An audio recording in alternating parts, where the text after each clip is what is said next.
Hi everybody, I'm Amy. I am one of the buyers here at Schuler Books, and I am here to help you prepare your shelf. I've got a list of 14 books that are coming out tomorrow, July 22nd, and there is something for everybody here. So hopefully somewhere in this list you find something, and you can either go on our website or come into the store tomorrow, and this can help you to prepare your shelf.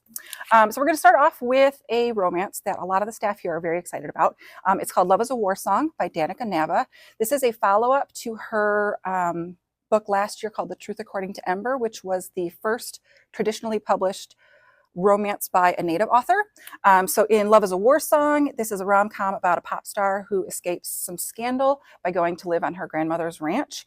And she spends the summer there learning a little bit more about her heritage from the aloof cowboy who also works there. So you've got opposites attract, you've got forced proximity, and you have cowboys. What more do you want from a summer romance? Moving on to romantic fantasy, we have Arcana Academy by Elise Kova. This is about a woman who wields magical tarot cards and lands herself in a false engagement to the headmaster of a mysterious academy. It is the first book in a new romantic fantasy series, and it includes enemies to lovers, dark academia, fake engagement, forced proximity, and a heist crew. So check that out if that sounds interesting to you.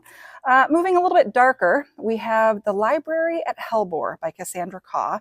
This is a horror book that is described as deeply dark academia about an exclusive magical academy for Ragnaroks and Antichrists, also known as World Eaters and Apocalypse Makers. This is for fans of Naomi Novik's Scholomance trilogy. So if you read A Deadly Education and the books that came after that and liked it, but you want something that is even more diabolical and gory, this is the book for you. It will, however, have beautiful cobalt blue sprayed edges. So if you want something like really, really dark and gory, but also pretty, this is the book for you.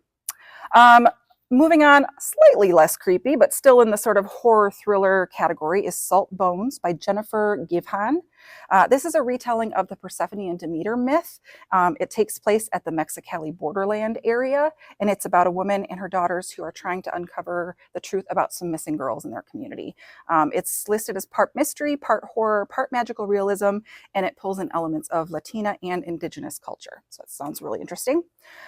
Staying on the mystery trend, but maybe not quite as creepy as that one, Not Quite Dead Yet by Holly Jackson. She is the author of the young adult series Good Girl's Guide to Murder, which is very popular. This is her adult debut. So this is about a woman who wakes up in the hospital with a fatal injury after being attacked at her house. And she's given a choice between either having a surgery that has a 10% success rate, or she can just go about her time and she's given a week to live. And she decides to take the week to live and try to solve her own murder. The main character is described as spiky, hilarious, and determined to live her remaining life on her own terms. So if you like Holly Jackson, Good Girl's Guide to Murder, check this one out. Moving into some literary fiction, Pan by Michael Clune is a coming-of-age story about a teenager who is struggling with panic attacks, and he starts to believe that the Greek god Pan is trapped inside of his body. This is by the author of best-selling memoir Whiteout, and it's getting a lot of buzz in the literary and mental health circles. So if you like to be maybe ahead of the game for some of the literary prizes, this one's on a lot of those lists. So check out Pan by Michael Clune. And then a historical fiction. This is actually the paperback release of a book that came out last year. It's called Nicked by M.T. Anderson. This is a historical heist adventure set in medieval Europe, and it is inspired by the real theft of the remains of St. Nicholas. So it's a weird, quirky sort of heist with a motley crew that includes a shy monk and a treasure hunter. And one reviewer described it as Indiana Jones, written by Terry Pratchett, but with some Our Flag Means Death vibes. So if that's your jam, check it out. I've heard it's historical fiction and just weird. Moving on to some nonfiction. The Girl Who Baptized Herself, How a Lost Scripture About a Saint Named Thecla Reveals the Power of Knowing Our Worth by Megan Watterson. This is feminist theology for folks who like Beth Allison Barr's Making a Biblical Womanhood, or Elise Lonin's On Our Best Behavior, which are two of my personal favorites. This is by a renowned feminist theologian who studies the book The Acts of Paul and Thecla, which is about a teenage girl, Thecla, in the early biblical times, who sort of abandoned all of society's expectations for her to follow the Apostle Paul. And it was a text that was considered to be included in the New Testament and was rejected by the founding fathers of the faith. but her story suggests that maybe early Christianity, the first few centuries, were not as patriarchal as they have become. So if you like a nice feminist theology, check that one out. The Feather Detective, Mystery, Mayhem, and the Magnificent Life of Roxy Laybourne by Chris Sweeney. This is the story of veteran taxidermist Roxy Laybourne, who worked at the Smithsonian, and she established the field of forensic ornithology. This is for people who like biography, true crime forensics, and birds. In 1960, she was asked to help with the investigation of a plane that had hit a flock of birds and crashed. She went on to develop this sort of field of study and field of investigation, and help to solve murders, bust poaching gangs, and help guide conservation efforts. So if you like birds and true crime, check out her story. Another nonfiction, Night Walking, A Nocturnal History of London by Matthew Beaumont. This is a re-release of a book that actually came out about 10 years ago. It's part literary criticism, part social history about the city of London at night and the different people and writers and workers who inhabited it. So it follows people like Chaucer, Shakespeare, Charles Dickens, and other people who lived and worked in London, but the nightlife side of it.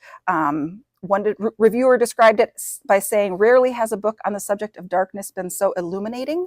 All insomniacs should read it." So as someone who is currently suffering from insomnia, I need to check out Night Walking. Shifting to some of our younger readers, there is a young adult mystery coming out called Codebreaker by Jay Martell. This follows 17-year-old Mia and her hacker friend Logan as they navigate their way through American history's most iconic sites and uncover its most well-hidden secrets to reveal the truth about Mia's fugitive father and hopefully stop a deadly attack. Think National Treasure, but with teenagers. And this is an interactive book because the reader has the opportunity to help do some code breaking along the way as you're reading. So that gives an extra fun element for it.